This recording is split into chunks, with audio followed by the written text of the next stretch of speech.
નમસ્કાર, આપ જોઈ રહ્યા છો એબલ 24 ન્યૂઝ। દહેગામના પાટના કુવા ગામે કેવાયસી કેમ્પમાં બેદરકારીનો આક્ષેપ, વિધવા બહેનના દસ્તાવેજો અંગે ઉઠ્યા ગંભીર સવાલો।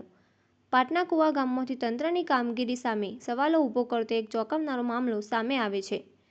વિધવા બહેનોના કલ્યાણ માટે યોજાયેલ કેવાયસી કાર્યક્રમ દરમિયાન ગંભીર બેદરકારીને ગેરરીતિ થયાના આક્ષેપો સામે આવતા સ્થાનિકોમાં ચિંતા ફેલાઈ છે। મળતી માહિતી મુજબ ગામના રહેવાસી પટેલ અમથીબેન ફતાભાઈનું કેવાયસી કયા મોબાઈલ નંબર સાથે લિંક કરવામાં આવ્યું છે તેની જાણ ખુદ અમથીબેનને પણ નથી। પરિવારજનોના જણાવ્યા અનુસાર કેવાયસી પ્રક્રિયા દરમિયાન કોઈ ઓટીપી તેમના મોબાઈલ પર આવ્યો ન હતો।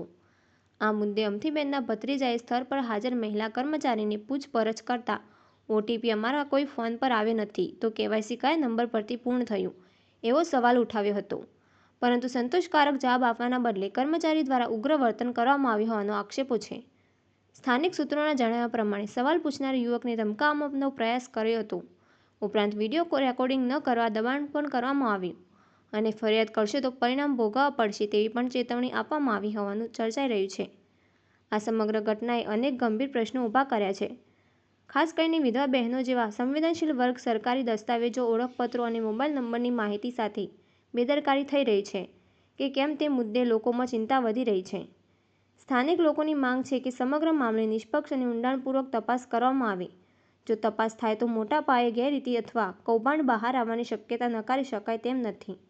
હવે જોવાનું રહે કે ઉચ્ચ તંત્ર મામલે ગંભીરતા દાખવી જવાબદાર લોકો સામે કડક કાર્યવાહી કરે છે કે નહીં।